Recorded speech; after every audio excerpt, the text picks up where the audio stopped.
आज हम लोग कुछ क्वेश्चंस करने वाले यूजीसी नेट इकोनॉमिक्स के, और इसमें मैंने ज़्यादातर क्वेश्चंस माइक्रो इकोनॉमिक्स के लिए। तो माइक्रो इकोनॉमिक्स की इतने बेसिक क्वेश्चन है, अगर आप क्लास 12 में, क्लास 11 में पढ़ते हैं और आप बीए में पढ़ते हैं तो भी आपके लिए हेल्पफुल हो जाएगा यूजीसी नेट के लिए। तो ये सारे क्वेश्चन यूजीसी नेट के क्वेश्चन पेपर के, प्रीवियस ईयर के क्वेश्चन पेपर के हैं। और अगर आप इस चैनल में नए हैं तो आप प्लीज़ सब्सक्राइब कर दीजिए। इसमें आपको बहुत सारे क्वेश्चन प्रैक्टिस करने को मिलेंगे, प्रीवियस ईयर के क्वेश्चन पेपर भी सॉल्व मिलेंगे। मैं डेली सॉल्व करवाती हूँ और सारे क्वेश्चंस को मैं एक ही प्लेलिस्ट में ऐड कर देती हूँ ताकि ढूंढने में कोई भी दिक्कत नहीं हो। तो चलिए स्टार्ट करते हैं। देखिए सबसे पहले क्या है कि मैंने कुछ क्वेश्चंस लिए हैं।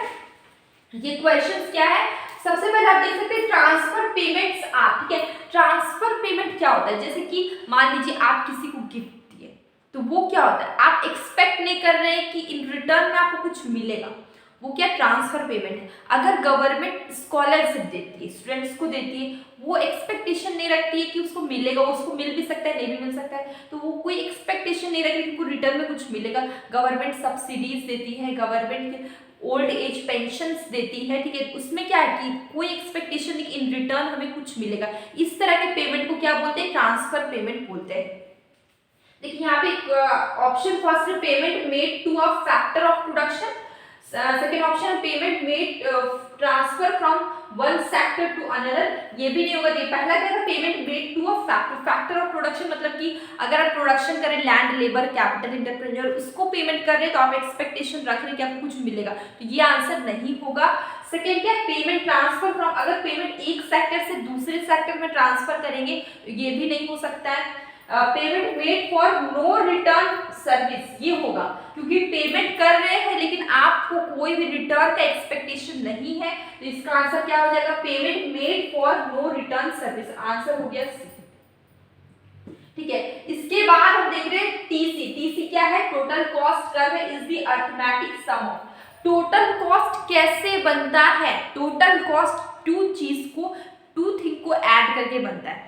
क्या क्या चीज को मिला के बनता है, एक तो फिक्स्ड कॉस्ट, दूसरा वेरिएबल कॉस्ट। जो आप लैंड ले रहे हैं कहीं पे, वो आपका फिक्स्ड कॉस्ट हो गया, मशीन्स ले रहे हैं वो फिक्स्ड कॉस्ट हो गया। तो टोटल कॉस्ट किससे बना, पहले आप लैंड लिए, मशीन्स लिए, फिक्स्ड कॉस्ट में इन्वेस्ट किए, फिर आप क्या करेंगे, वहां पर आप रॉ मटेरियल लेके आएंगे, वहां पर आप लेबर लेके आएंगे, तो वेरिएबल कॉस्ट भी हो गया। तो फिक्स्ड कॉस्ट और वेरिएबल कॉस्ट दोनों को ऐड कर दीजिए तो क्या बनता है, टोटल कॉस्ट बनता है। तो टोटल कॉस्ट क्या हो गया, total cost is equal to total fixed cost plus total variable cost. ये फॉर्मूला भी बन गया आपका, total cost is equal to total fixed cost plus total variable cost. Fixed cost क्या हो गया, लैंड फिक्स्ड कॉस्ट हो गया, बिल्डिंग्स फिक्स्ड कॉस्ट हो गया, मशीन्स फिक्स्ड कॉस्ट हो गया, ठीक है। वेरिएबल कॉस्ट क्या हो, जो चेंज होते रहता है, टेम्पोररी आप बोल सकते हैं, रॉ मटेरियल हो गया, टेम्पोररी जो लेबर्स होते हैं वो भी चेंज होते रहते हैं। जो वेरिएबल है, जो फ्लेक्सिबल है, जो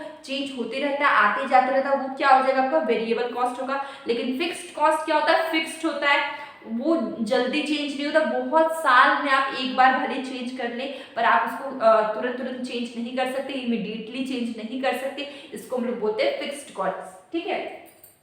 देखिए यहाँ पे क्वेश्चन क्या था कि टोटल कॉस्ट किसका सम है, किसको जोड़ने से टोटल कॉस्ट बनता है। तो अभी मैंने फॉर्मूला बताया, टोटल फिक्स्ड कॉस्ट और टोटल वेरिएबल कॉस्ट को ऐड करके बनता है टोटल कॉस्ट। तो इसका आंसर क्या होगा, यहाँ पे देखिए टोटल फिक्स्ड कॉस्ट की जगह पे यहाँ पे सिर्फ एफसी लिखा है, कंफ्यूज नहीं होना है।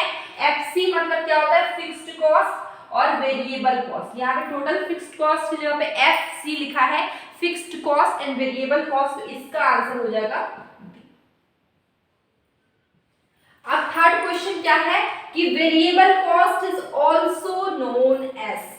अगर आपने कॉस्ट चैप्टर पढ़ा है तो आपको ये चीज पता होगा, वेरिएबल कॉस्ट के बहुत सारे नाम हैं लेकिन आपको बताना है उसके नाम कौन कौन से। यहाँ पे ऑप्शंस गिवन है, incremental cost, marginal cost, differential cost, या तीनों इसके नाम है। तो अगर हम बात करें वेरिएबल कॉस्ट, मैंने अभी एक्सप्लेन किया वेरिएबल कॉस्ट क्या होते हैं, जो टेम्पोररी लेबर हो गए वो वेरिएबल होते हैं। इन सब जो छोटे मोटे इन सब चीज पे खर्चा करते हैं हम लोग, रॉ मटेरियल लाते हैं, ये सब क्या है, वेरिएबल कॉस्ट है, ठीक है।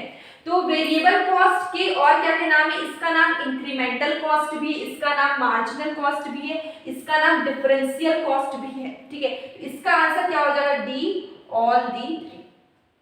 ओके, इसके बाद हम देख रहे हैं which of the following can not be U shaped curve, ठीक है। कौन सा कर्व है जो कि यू शेप्ड कर्व नहीं है, तो average fixed cost U shaped curve नहीं होता है, रेक्टेंगुलर हाइपरबोला होता है, कुछ इस तरीके से, कुछ इस तरीके से, हाँ, रेक्टेंगुलर हाइपरबोला होता है एवरेज फिक्स्ड कॉस्ट, ठीक है।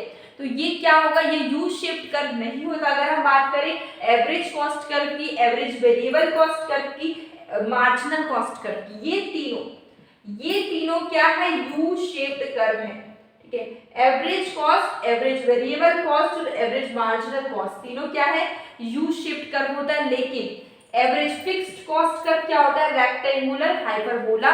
इसका आंसर क्या हो जाएगा आपका, a, average fixed cost curve. Okay